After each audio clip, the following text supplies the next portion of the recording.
Dear valued customer, would you like to discover a shortcut to learning and being ready for artificial intelligence in digital marketing? If so, pay close attention to this very limited, special offer. You will only see this once. First off, thanks so much for purchasing the guide that will teach you all the skills you need to learn and be ready for artificial intelligence in digital marketing. If you follow the step-by-step guide, you'll be heading straight to that goal. But what if you could do it even faster? And what if you could ensure that you get the absolute best results possible and stay focused? In short, making sure that this is a real success. Now, the good news is that you can. For a limited time, you can get access to the video upgrade to the guide you just purchased at a very low price. This powerful upgrade will make it easier to get started and stay committed to your ultimate goal. Just to be clear, this is an exclusive upgrade for customers only. Why do you need to upgrade to the video version of Artificial Intelligence in Digital Marketing Guide? Did you know that most people learn a lot faster when they see something being done on video other than just by reading about it? That's because most people out there are visual learners. How do you normally learn the best? Although the guide you just purchased gives you a step-by-step approach to learn and be ready for artificial intelligence in digital marketing, experience tells us that it requires learners to pay very close attention to the details to get the best results possible. If you miss any of the most important details or do things the wrong way, you may miss out on the full benefits offered inside the guide. For that very reason, I've put together a video version to make it easier to get positive results quickly. The video version of the guide you just purchased will help you avoid missing any important key details that you might miss by only reading the guide. Stay focused and accountable, and follow through and make sure you get ongoing results. Ensure that the work you put in now keeps on giving you benefits long into the future. Introducing Artificial Intelligence in Digital Marketing Video Course. Are you ready to learn all the skills you need to learn and be ready for artificial intelligence in digital marketing a lot faster? If the answer is yes, click the link below.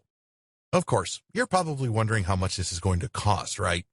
First off, cost is the wrong word. This upgrade is an investment that will pay for itself many times over.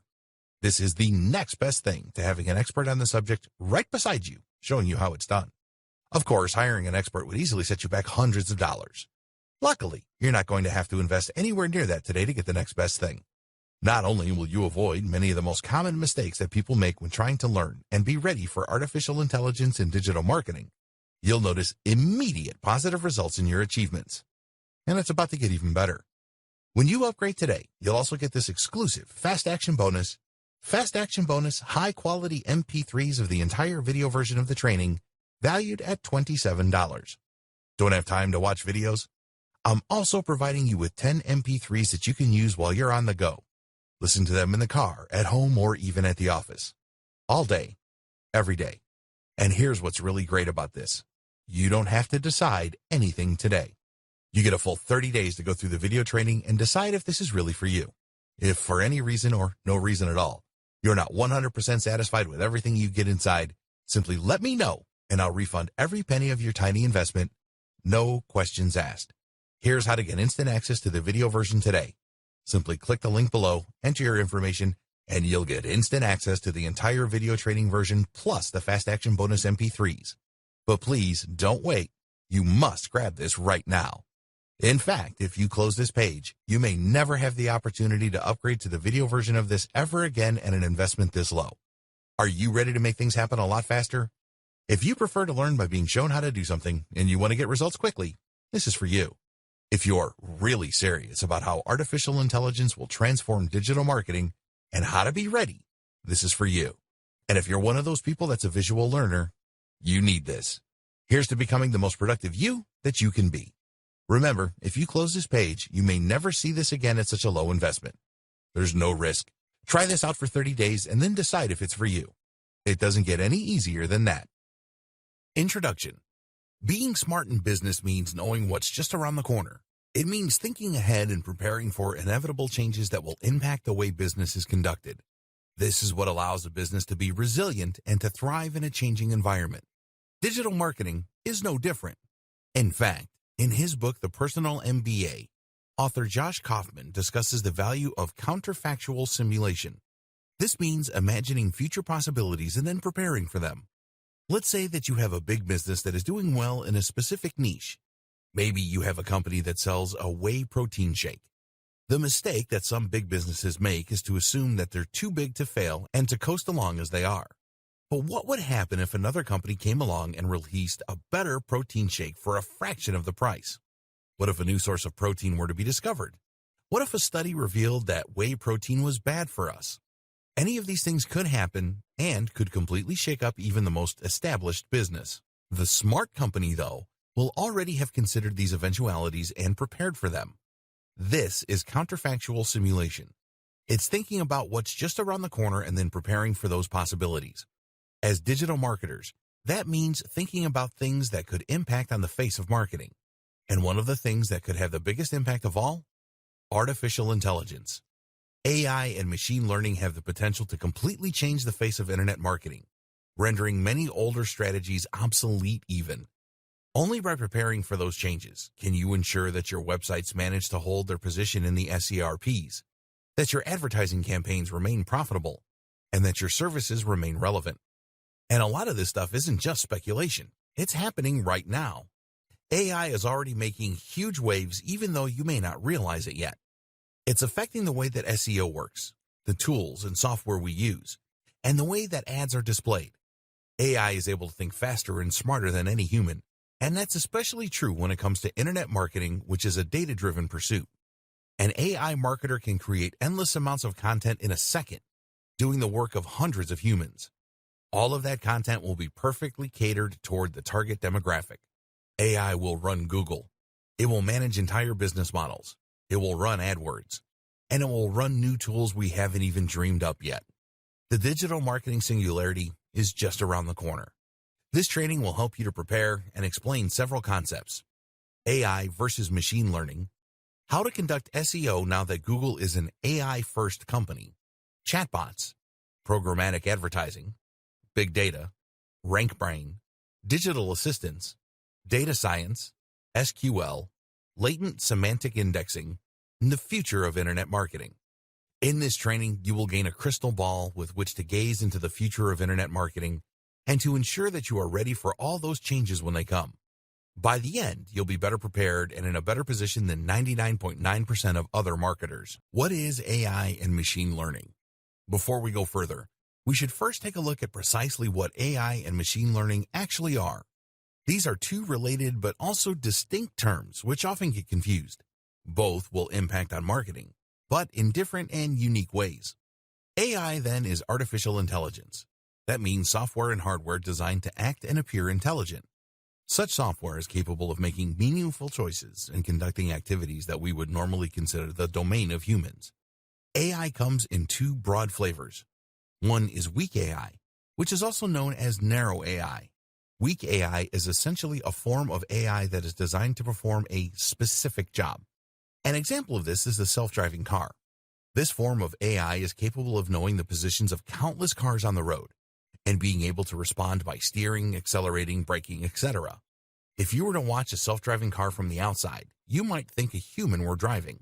In that way, it does a job that would normally be considered a human role. But at the same time, you can't speak with a self-driving car and you can't ask it how it's feeling. A self-driving car would certainly not pass the Turing test. Note, the Turing test is a test designed to measure the effectiveness of an AI. If you talk to an AI on a chat app and you don't know that it isn't human, then it is considered to have passed the Turing test. Another example of weak AI is used when creating bad guys in computer games. These use programming in order to behave in a human-like manner and to provide a challenge for the player. However, the code is only useful in the context of the video game, and so it's not about to turn into Skynet anytime soon. Weak AI might not sound as exciting, but it is being used for a huge range of extremely exciting things, from helping to treat disease to improving the economy.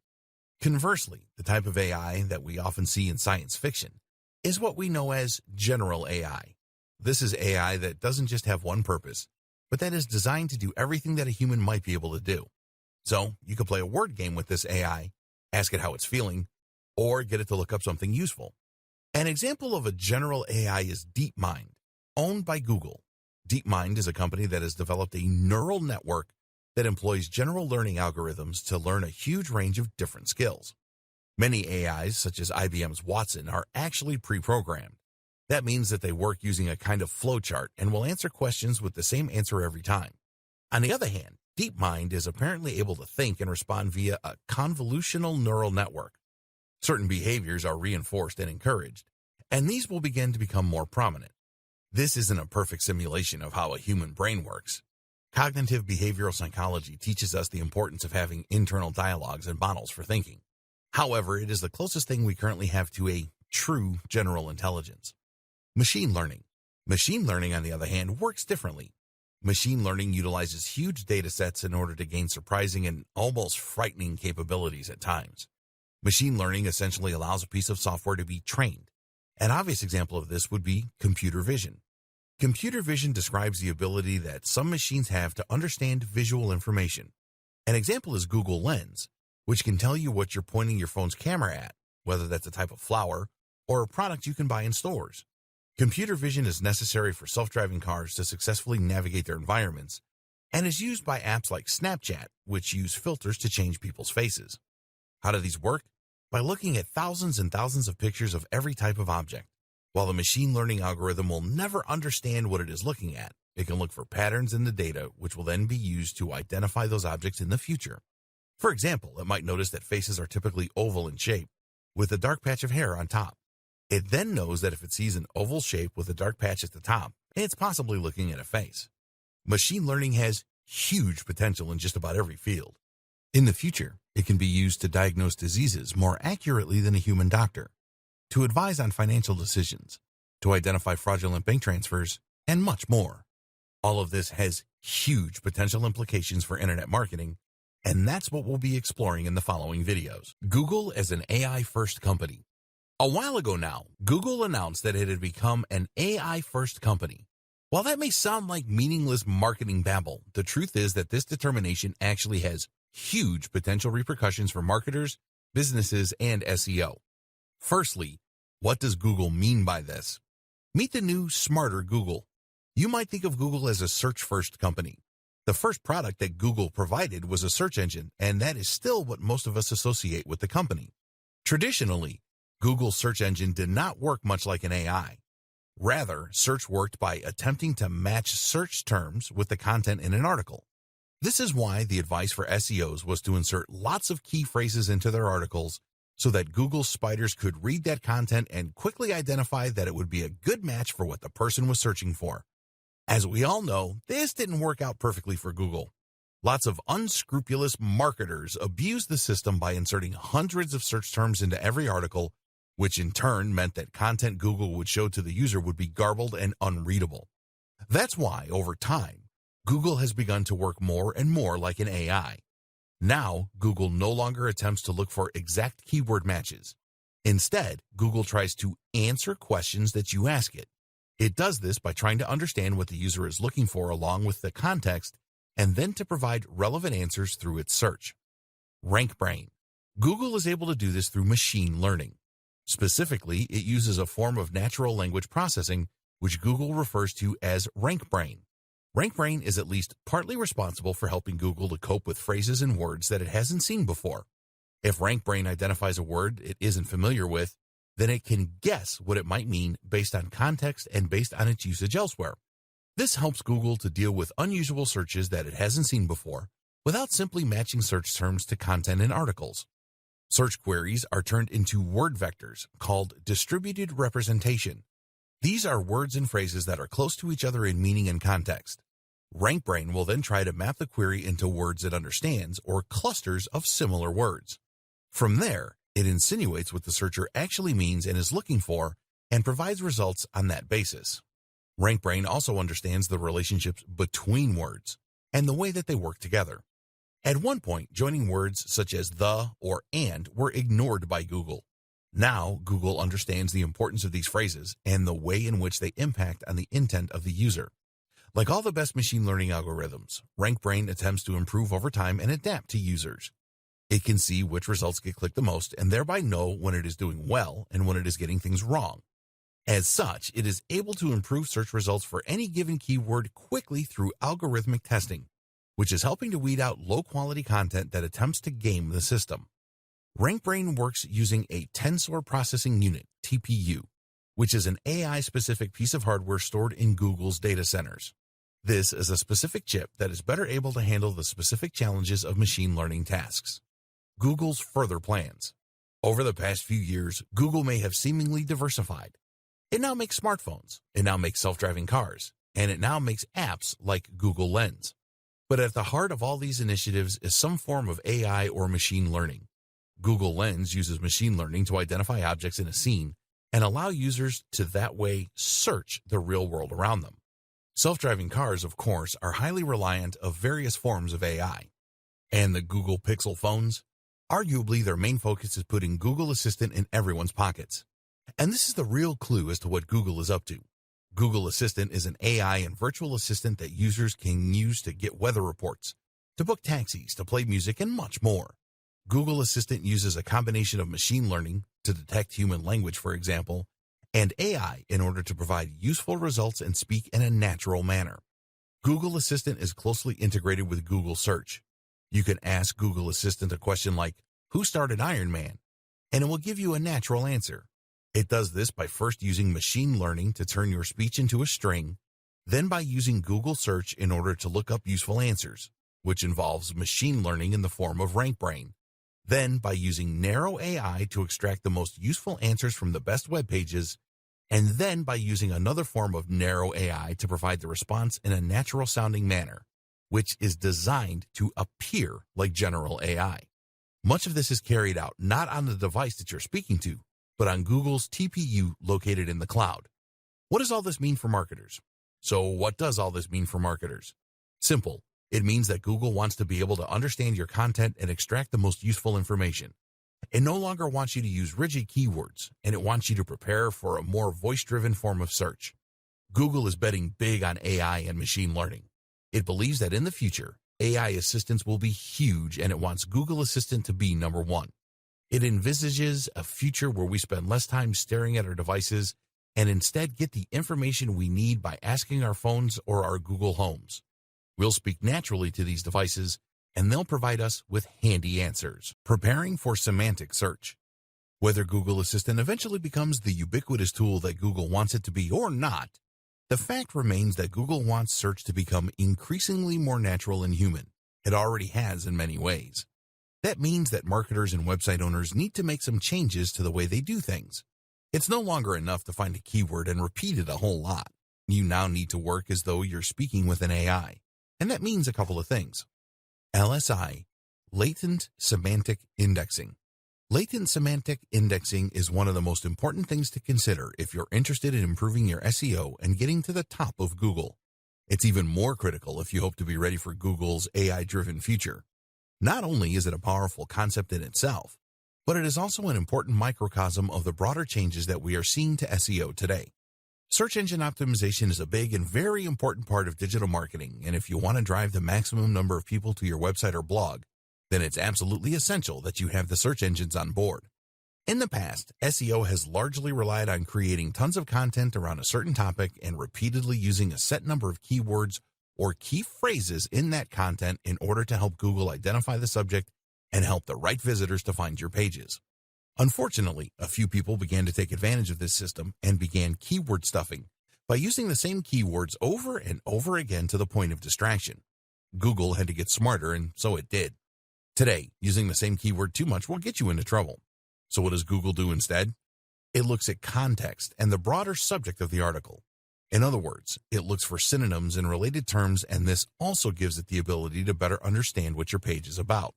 For instance, if you had written an article about decision trees, then in the past, Google could theoretically have gotten confused and brought your site up as a result when someone searched for trees. It may have thought you were talking about decisions about trees. Now, though, it can look for related terms like flowchart and thus help to more accurately match article to reader. LSI actually comes from mathematics and uses a technique called singular value decomposition. This means that it will scan unstructured data and look for the relationships between the words and concepts within. How to handle LSI? So, how do you make sure your site is LSI optimized? Short answer, you don't. While it is obviously tempting for SEO companies to now start offering their LSI optimized services, the truth is that you should have been doing this all along and without thinking about it. That's what the best web marketers like Andre Ellison have always recommended, and it's what Matt Cutts advises as well. In short, writing naturally should mean that you are including synonyms and related topics. Otherwise, your writing is going to sound pretty repetitive. The moral is what it's always been: stop double guessing and just write for the reader. This is something we'll come back to again and again with regards to preparing for a smarter Google. But there are also some other tips you can keep in mind if you want to ensure that Google knows what you're talking about. First, make sure that you use more than one search phrase. It's a good idea for a whole host of reasons to use a combination of different search terms rather than targeting just a single one. Seeing as Google will often show results that don't use the exact key phrase the person searched for, it makes sense to try and include a few popular iterations of the same term. Likewise, you should make sure to use good and varied vocabulary around the topic. This helps to better demonstrate the context and the subject matter of your article. Rather than filling an article with random synonyms, think instead about words that would often occur alongside the topic you're working with, such as our earlier example of flowcharts. This is called co-occurrence, and it's the kind of thing that machine learning algorithms love. Structured data. The other big concept that SEOs need to consider in order to be ready for the AI Google of the future is schema markups, also known as structured data, also known as rich data. Remember, Google's aim is to enable Assistant to answer natural language questions with useful responses, which will draw on information found on the web. Google doesn't just want to pull up a list of useful search results. It wants to be able to answer questions. So if someone asks how to make bolognese, it will simply read out the ingredients. In order to do this, Google needs to be able to find that most relevant information in a passage of text and then pull out the specific answer. This takes the concept of RankBrain to the next level, allowing it to understand not just what an article is about, but how each paragraph in that article functions. The problem is that Google's AI can't quite do this yet, at least not well enough to be able to usefully provide answers for people without occasionally including complete nonsense. That's where schema markups come in. The idea of a schema markup is to essentially annotate your articles and blog posts by telling Google what each bit is and what it does. Essentially, you're saying this is a list of ingredients, or this is a user rating. This also helps Google to provide what are known as rich snippets. Rich snippets are search results on the SERP's search engine result pages that include more than just a meta description. You might see a search result listed, for instance, that also includes bullet point steps, or that includes ingredients for the meal. This way, the user can see the information they're looking for without even needing to leave that website. How to use markups. Markups look a lot like HTML. Here's an example of what this might look like. That is basically telling Google that you are talking about a local business, the Candle Factory. You can also use schema to highlight product names, authors, aggregate ratings, software applications, restaurants, movies, and much more. To use this information, you can either look up the HTML code and implement it yourself, or you can use Google's handy markup helper, https://www.google.com/markup-helper/u/0. Here you will simply share the URL of the page you want to mark up, and it will then provide you with the opportunity to create the necessary tags. There are also plugins you can use to the same end through WordPress. The good and the bad of schema markups. The savvy among you may have noticed some worrying issues with schema markups. Specifically, they encourage people not to visit your website. Let's say you have a recipes website and you included an article on cooking bolognese. You probably did this hoping that people would search for it on Google, find your website, and then visit your page in order to read about it.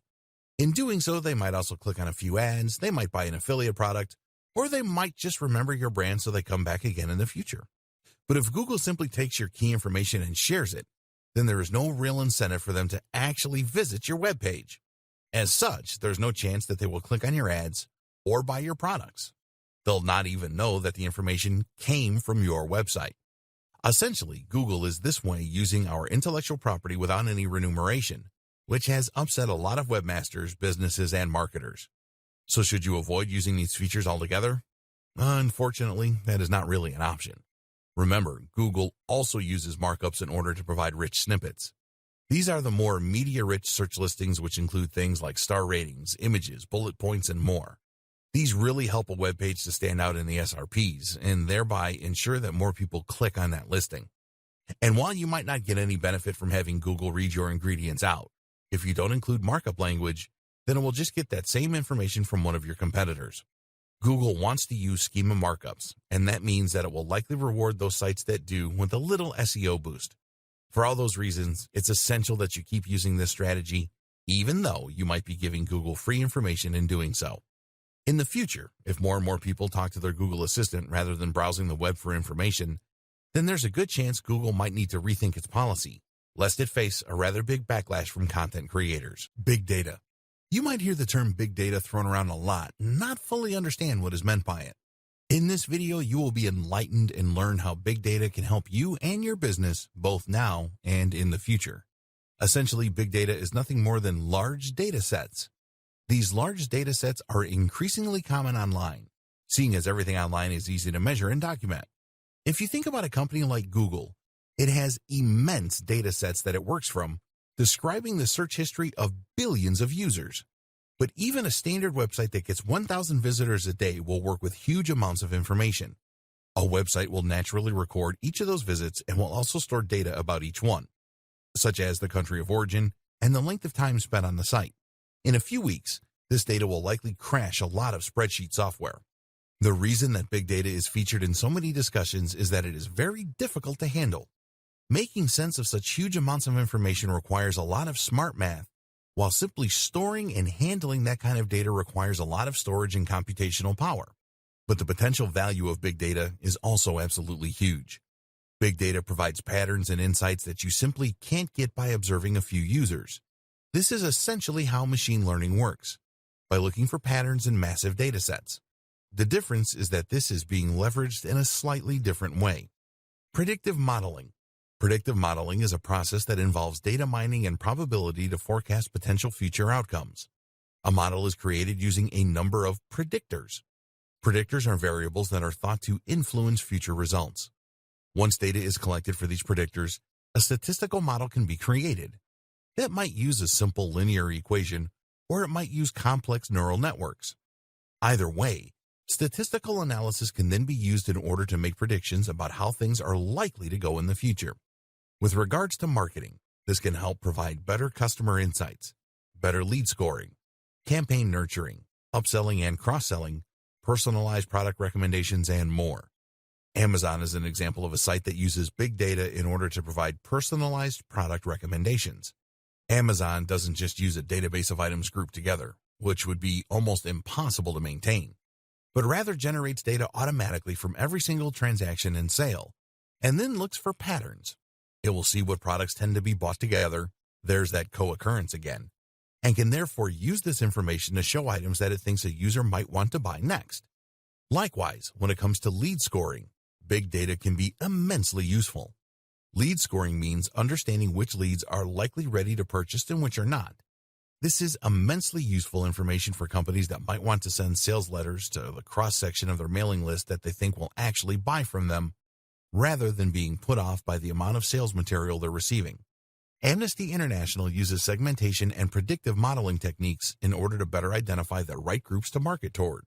By collecting data and then looking at what that data reveals about the kinds of people who donate, Amnesty International knows who it should be targeting with its ads, how much they are likely to spend, and how they're likely to do it. Any charity can benefit from this kind of data analysis, as can any business. Collecting big data. If you want to start collecting data for your business, there are a wide number of plugins and tools you can use to do so. You should find that a lot of tools, such as Google Analytics, will allow you to export massive amounts of data in order to work on. You can then choose to use this information yourself or outsource it to a data science organization that can use that information to provide valuable, useful insights. Another good idea to prepare yourself for the future is to allow users to create profiles. By doing this, you can collect much more data on individual users and in future provide better recommendations on an individual basis too. This is something that stores have been doing for decades with loyalty cards. But of course, the digital nature of selling online creates even more potential opportunities. Computer vision. As mentioned, computer vision is the ability for machines and computers to see by learning from huge data sets and machine learning.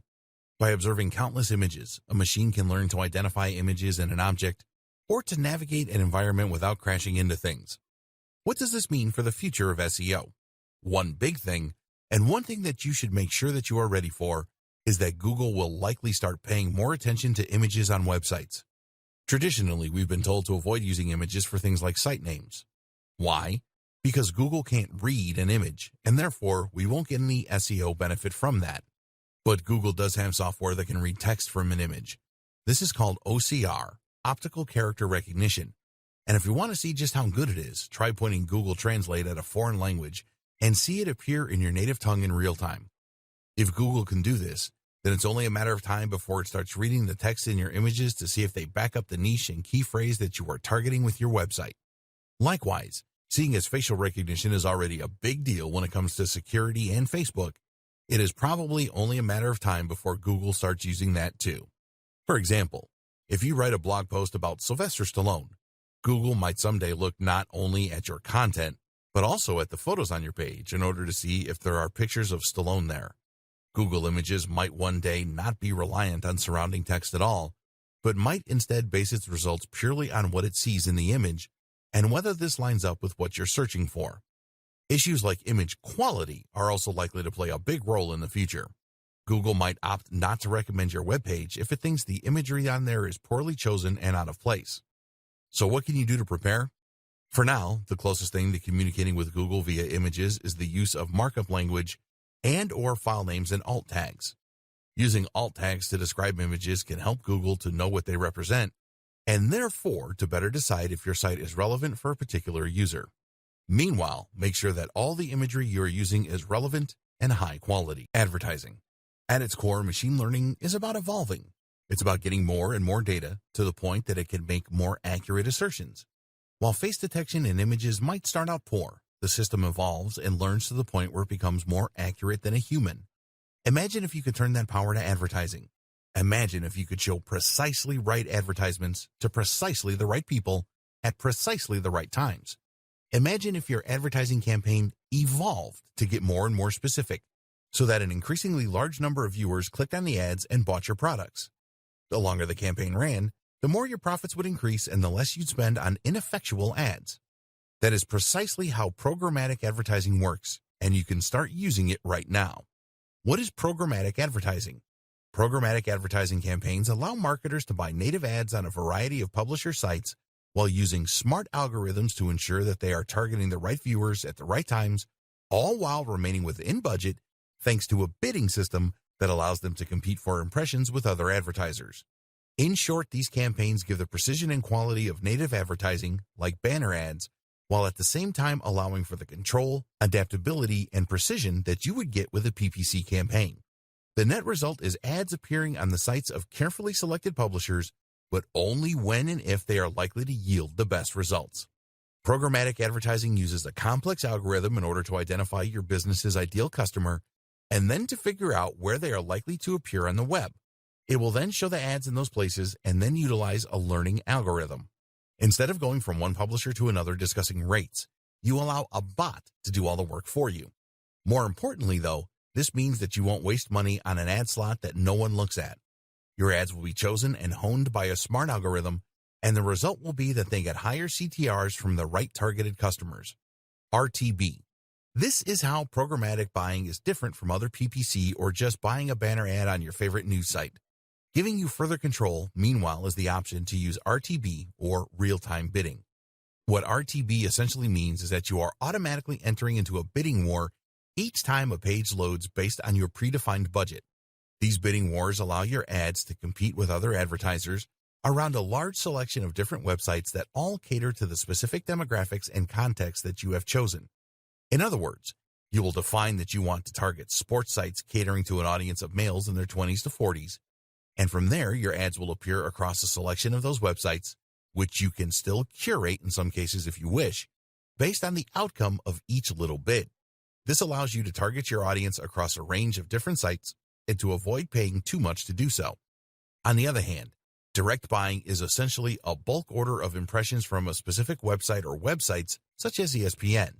You can still filter your impressions by a range of factors, such as location or browser, but essentially you will be targeting a specific site and securing a place on that precise spot.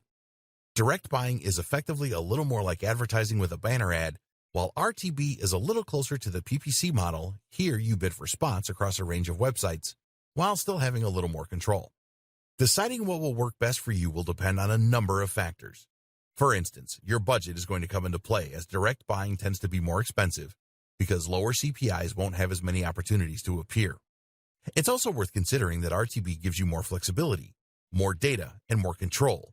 You can identify which sites are working best for you, at which times, and for which viewers, and then you can further tailor your approach accordingly.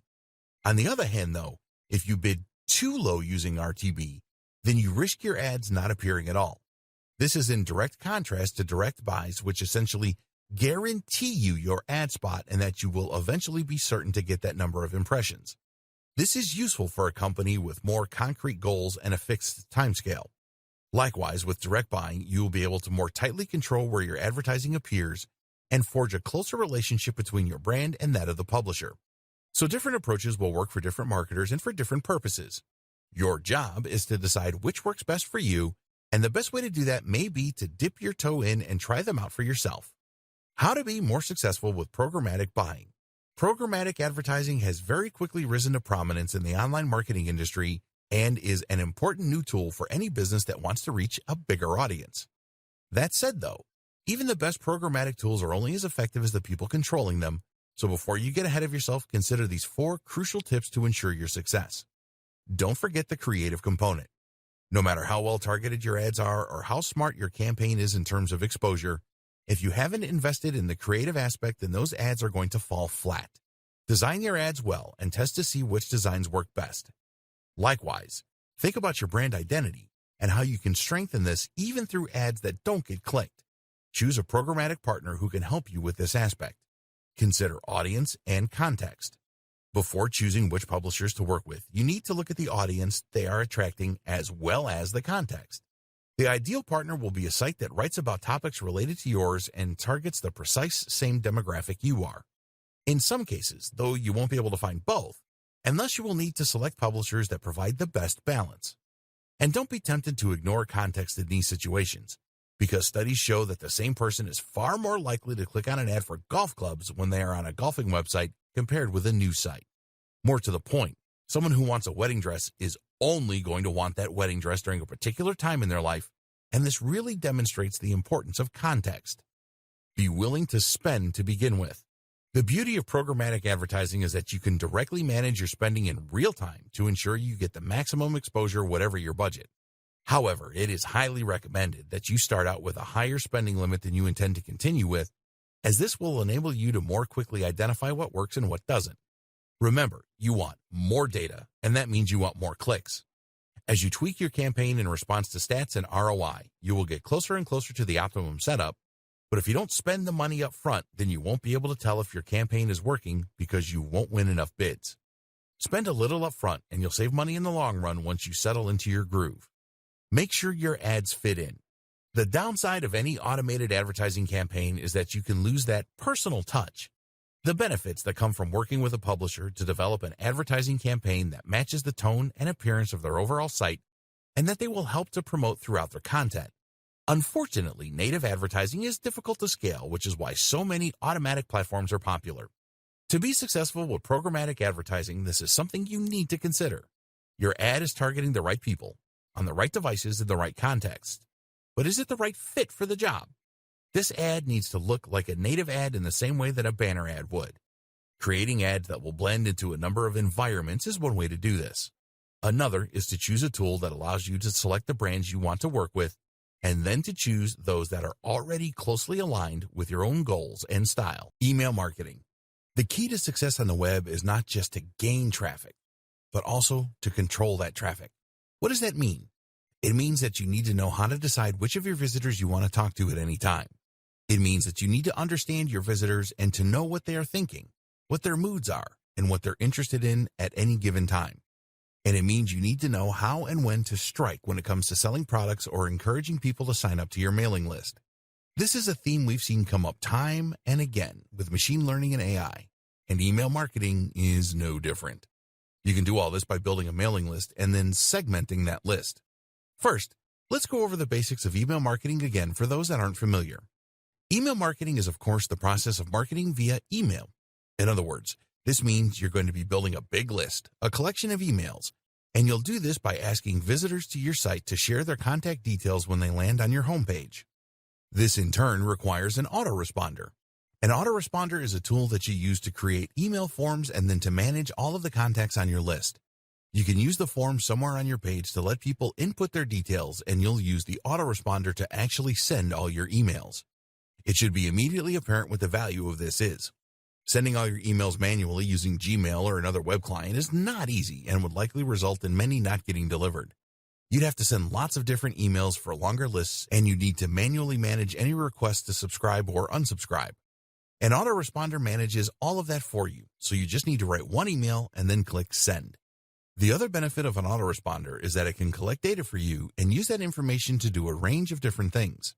For example, an autoresponder can show you the percentage of subscribers who actually open your emails. If your email subject headings aren't successfully encouraging people to read, then you can identify this problem and work on a solution. Suddenly, we're using a data-driven approach and machine learning again.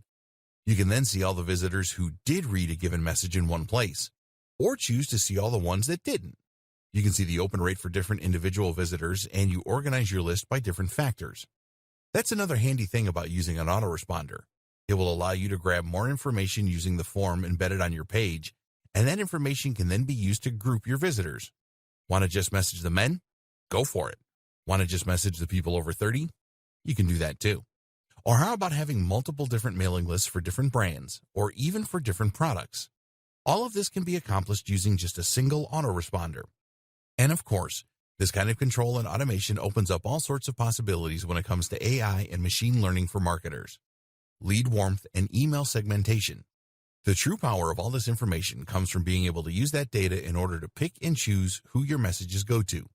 For instance, you can decide that you want to send an email only to people who fall into particular categories.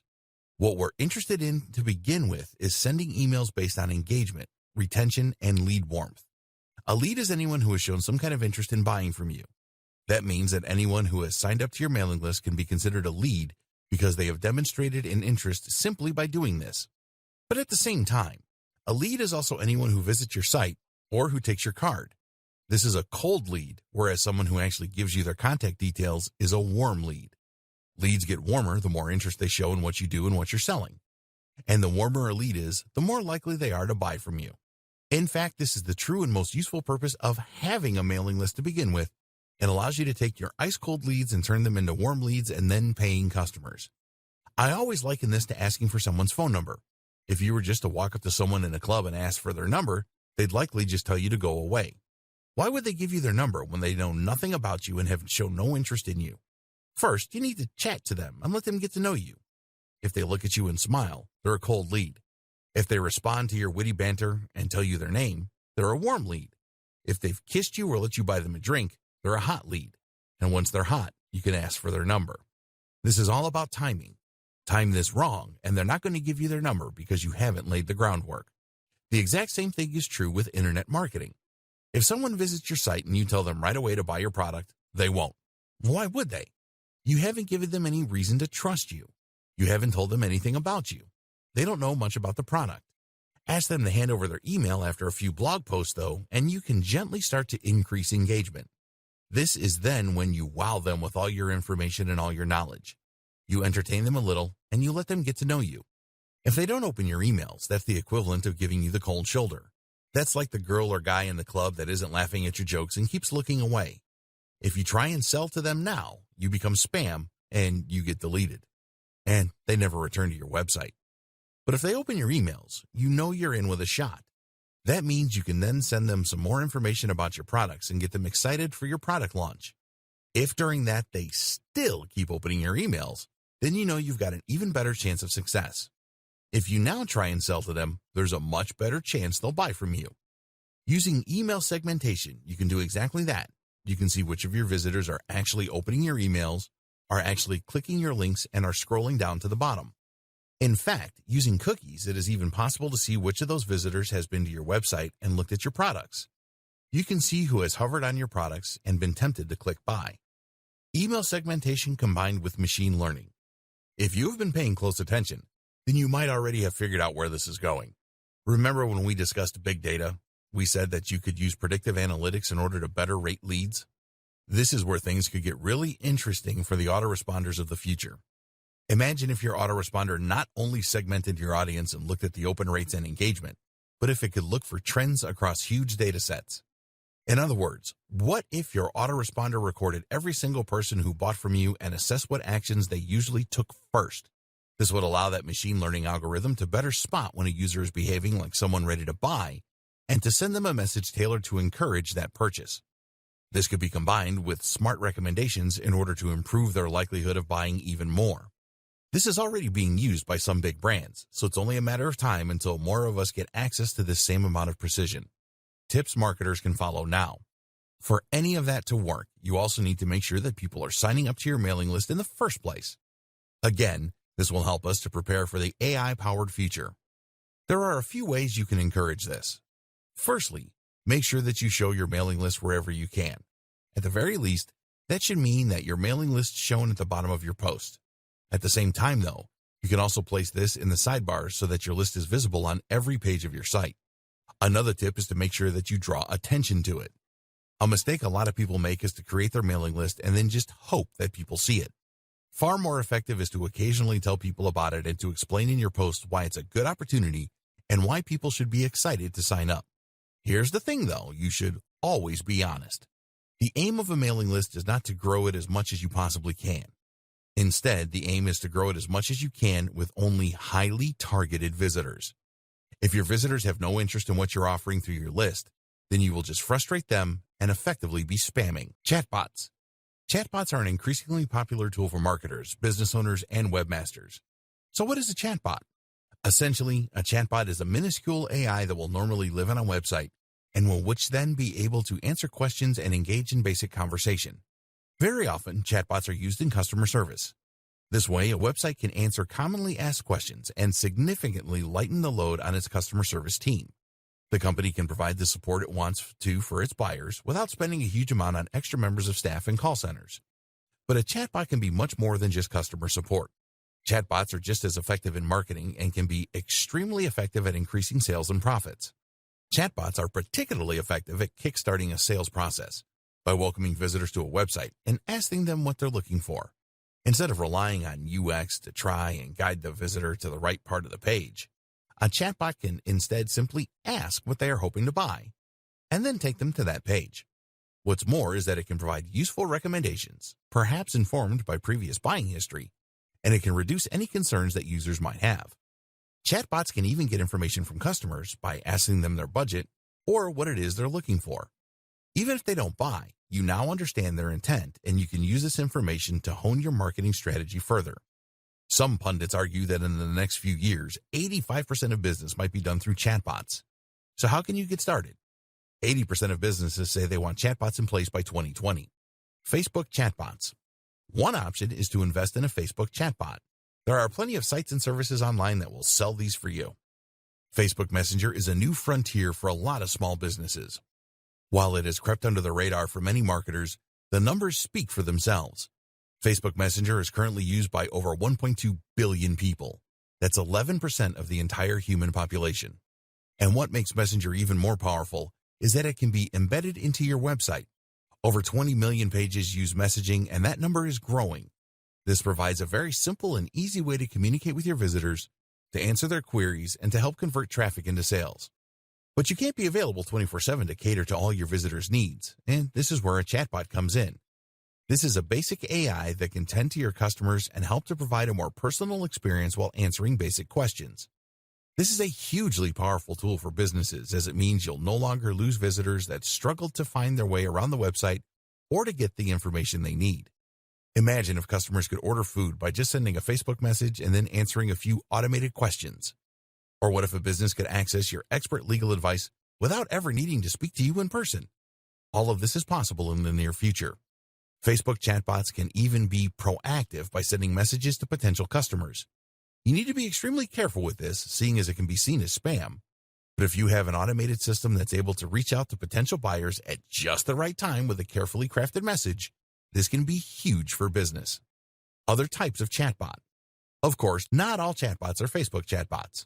There are many other ways to implement chatbots into a website, from creating them from scratch using homemade software, to using them to respond to emails or SMS. Developing your AI skills using SQL. If you want to ensure you aren't left behind by developments in AI and machine learning, then it may pay to learn relevant skills that you can use to implement your own strategies. At least by understanding the tools used in AI and machine learning, you will be able to navigate these new horizons and make smarter decisions for your business. One of the key concepts to understand then is SQL. SQL stands for Structured Query Language and is a declarative language that is used to store and retrieve information from a database. If that sounds like gobbledygook, it basically provides a set of commands you can use to manipulate large data sets. SQL is crucial for data science and machine learning. It takes a number of forms, such as MySQL, SQL Server, and SQLite. Each uses a slightly different dialect to achieve the same thing: interact with relational databases. Relational databases consist of numerous tables like you see in Excel, with columns and rows. So if you had a lot of visitors to your website, you might fill out their data across rows such as name, age, contact details, etc. Pull out any given visitor, and it will bring their details up so that you're ready to call them and market to them. SQL then allows you to do things like creating whole new tables or inserting new rows, columns, or cells. You can do this with simple commands like create table and insert into. To make a new database, you first need to use a command to make it, and from there, you can then begin inserting tables like so. One of the most powerful commands is something called select, which allows you to retrieve information across one or more tables. For instance, you can use this to get the details of anyone over a certain age, like so. Group by is a command that lets you group results according to certain conditions. Cursors let us move through sets of data and make changes. While this all might seem quite simple, combined with huge amounts of data, these simple commands can yield fascinating results and be extremely useful in informing future decisions. This is essential how machine learning works. And if you ever want to work as a data scientist to employ big data solutions or machine learning applications, this is what you will need to know: how to future-proof your marketing. Over the course of this training, we've examined a large number of different types of AI and machine learning in the context of digital marketing. The objective of all this has been to help you better prepare for the future. You know that you should start collecting as much data as possible right now, that you need to add schema markups to your site, that you should be using LSI, that you could benefit from a chatbot. You even know a little bit about SQL, just in case you ever decide to get involved behind the scenes. But in all likelihood, all of this is going to change a lot more before it enters the scene, and we can't really anticipate just how its impact will be felt. There are huge waves making their way through internet marketing, and the power of AI can't really be understated. Imagine, for instance, what will happen once AI that can write high-quality content becomes commonplace and commercially available. This technology already exists. AI that can write nearly as well as a human. But when it is allowed to cut loose on the web, it could potentially flood the internet with new enough content to double or triple its size in a matter of days. How will we know what's written by a human and what's not? What about when AI can create realistic-looking images? We've already seen the power of deep fakes. How will we know what's real and what's not? We can't really prepare for these scenarios because we don't know how they will play out. So for now, it is best to focus on what we do know. And in particular, as a marketer, that means focusing on Google's move to natural language processing and more human-like interactions. It also means that Google is going to keep getting smarter. Google used to look for keyword matches, but now it actually understands the meaning of a website and can use many more metrics in order to understand whether it is high or low quality and whether it is delivering on what it claims to do. In fact, Google likely has the potential to become the most powerful AI on the planet, owing to the huge amount of information it has access to and the huge resources that the company pour into it. This makes it increasingly difficult to game the system or to try and trick Google. The best thing we can do then? Make the best quality content we can. As Google becomes more and more human, writing for Google and writing for the reader will mean essentially the same thing. It's time we started focusing on great quality content and on providing real value. The key thing to remember is that Google serves its customers first and foremost. Who are its customers? The users who use it to find information and entertainment. Google wants people to keep using its search, and as such, it needs to make sure it consistently brings up only the most relevant and interesting information. As long as you are concerned with creating great quality content for your readers, then your goals and Google's will be aligned. Thus, each time it gets a little bit smarter, That will work to your favor instead of being something you need to worry about.